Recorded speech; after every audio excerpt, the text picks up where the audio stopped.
Right then, there we are. We have just had our first short film showcase of Romford Horrific 2026, and we are now sitting with some filmmakers from some of these shorts. Do me a favour, guys. Let's go down the line and tell us what project you were involved in and what you did on it. Hi, my name's George. I wrote and directed the short film Surprise. Hi, my name's Charlie, and I directed Don't Cross the Line. Hi, my name is Euan, and I co-directed and co-wrote Rot. Hello, I'm Saoirse, and I co-directed, co-wrote, and edited Ross. So what was it like seeing it up on the big screen today, on such a big screen as well? What was it like seeing your project up there today? Don't know.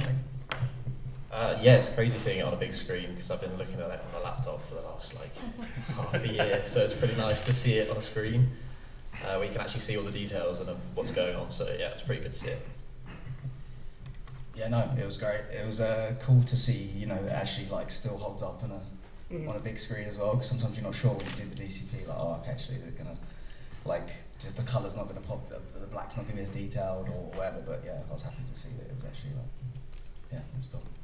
Yeah, I was going to say reassuring because you're never quite sure the contrast between the laptop screen and everything, how it's going to turn out. I think it's always interesting, especially with a film like Rot, to see how different audiences react to it. I think we've had audiences that it's gone really well, and I think some audiences where they're not quite sure what to make of it. As sort of intentional making the film, we wanted a film that people wouldn't necessarily be sure how to feel about. So I think it's always cool to gauge the temperature in a room when the final credits come up at the end of Frost. One of the things I love about this selection of shorts that we've just shown, and I hope you guys all agree, is that they're all very, very visual shorts that we've just shown. What was the first image that you guys thought of or saw that made you want to make this movie? What was the first thing that sparked that thought? Yeah, so the image for me was when he's in the woods digging the grave with the red lighting behind. It's like an iconic image from a couple of films. I saw it first in Shallow Grave, and that's what really inspired me to it. But it's obviously an image from Goodfellas as well, so that was kind of the main inspiration, where the kind of idea started.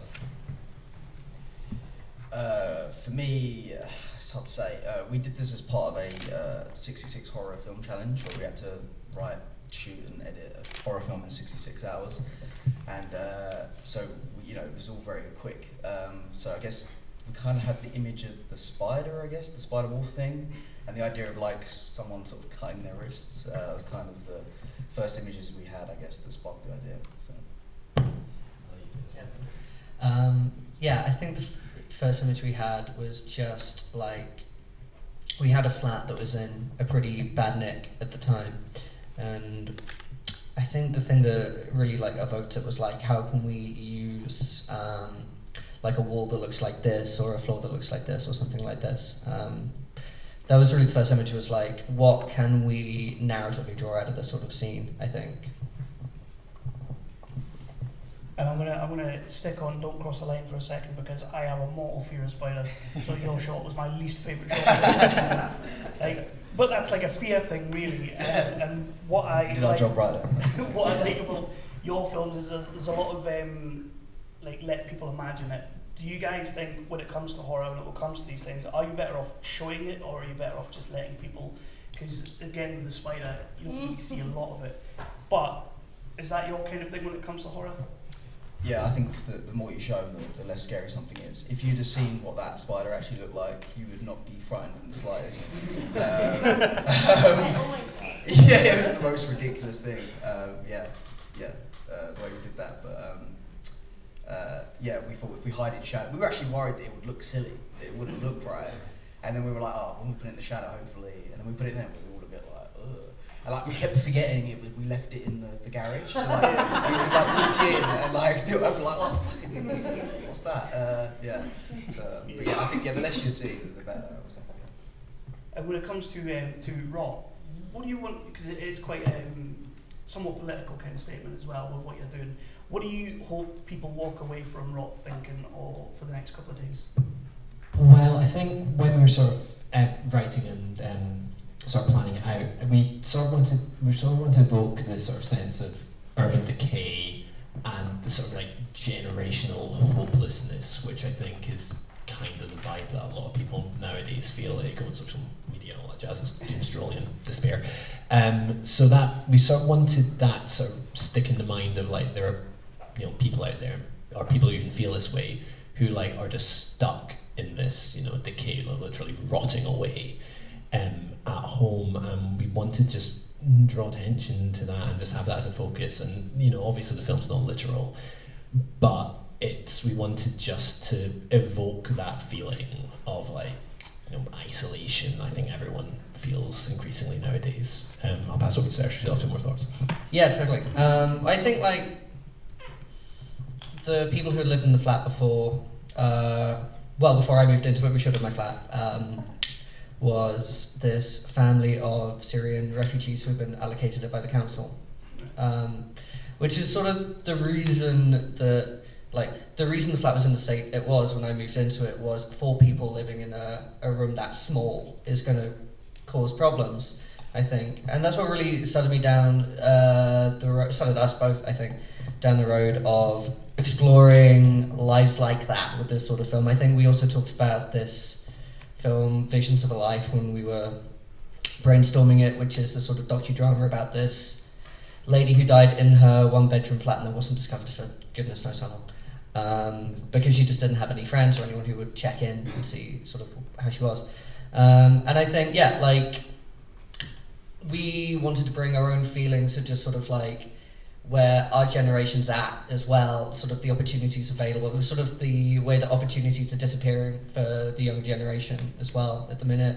I think I don't know if you can see in the final cut, but when the letters are building up and up and up at the end, a lot of them are sort of saying things like rejected, bills due, things like this. I don't know if it shows on screen, but yeah, we wanted to show someone who sort of needs help mentally, who exists in a system that isn't going to necessarily be able to provide that for him. I think it's important we see the council workers at the end. You know, there are people who are trying to help, but the system as a whole is maybe not helping this man. And with surprise, I really don't want to rip open any old wounds, but who broke your heart, mate? I think the whole thing is that about how kind of jealousy can make you think things that aren't really there. You know, you can be crazy at times. It's important to take a step back and have a think about what your brain's doing to you, I think, before you go killing any people. So you really did love her, didn't you? I'm gonna throw it out to the audience before I get to my last couple. Do we have a roving mic, or is it just? We have a. You're gonna have to throw your voice, but does anybody have any questions for anyone? Right at the front over here. Right? It's a question for the rock team, which sounds a bit strange to say. Sorry. Obviously, you guys had that really interesting effect to show the thing crawling up his arm. I just wondered where the visual inspiration of using almost stop motion or pictures to do that instead of filming it traditionally. There was one movie that I was talking about the whole time we were making the short for that particular shot, which is, there's a moment in the Sam Raimi film The Evil Dead where they do like the stop motion blackness coming out of a wound. And I think like that moment's always really stuck in my brain. I'm really interested as a filmmaker in finding ways that aren't necessarily realistic, but really evoke a texture and a feeling, and sort of incorporating that into my work, we co-direct a lot, so I'm going to say our work, but a lot of my films use stop motion as well, and sort of I like finding ways to mix that multimedia aspect to it, I think. Anybody else? I can't really see, so you are going to have to shout. Everyone's very shy. I got a question. Go for it. And this could apply to all the filmmakers there. How long did it take to shoot your film? Was it just in one day, or did you guys do it multiple days? Yeah, so I wrote this film in the depths of winter when the night started at 4:30. So I thought I'd have more time to shoot than we did, but by the time we got to shooting in the middle of summer, it wasn't getting dark until 11 o'clock at night. So I thought we'd be able to shoot from like 5 till 12 every day, and then it gets to that time of year and you're waiting for 11 for it to be actually properly dark. So we shot over 2 nights in the end. We stayed up quite late and it was a bit of a pain in the arse, so probably wouldn't do that again. But yeah, 2 days. So we did this for the 666 Horror Film Challenge, so we given a prompt on the Friday, and then we had to come up with the script, and then we shot it on the Saturday. So we spent the whole day of Saturday shooting it, and then we edited it on the Sunday. So it was just one day, but all day and night, pretty much. So I think we sort of initially devised the idea back in January, February of 2024, a long time ago. When it came to actually shooting it, we shot it in July, I think over a weekend essentially. So we basically devised it so that all of the less technical stuff, I think it's fair to say, we sort of like shot on a Saturday. We tried to shoot as much in sequence as we could, but obviously technicalities and nothing ever goes to plan. And then on Sunday, the more technical bits, especially that sort of effect on the arm and everything, where she'll like take a photo, pause, take a photo, pause, take a photo, pause as the make a supply, etc. That came on the Sunday, so we had a full like 2 days, 12-hour shoot each day shooting schedule, I believe, if I'm researching correctly. I just want to say very quickly, is it off? There we go. That stop motion bit, we just allocated the whole afternoon to shoot that. We already had the windows blacked out from when we did the Motor Throws the Radio earlier, so we just like wonderful makeup artist called Theodore Salisbury, who did our work, and I've worked with him before.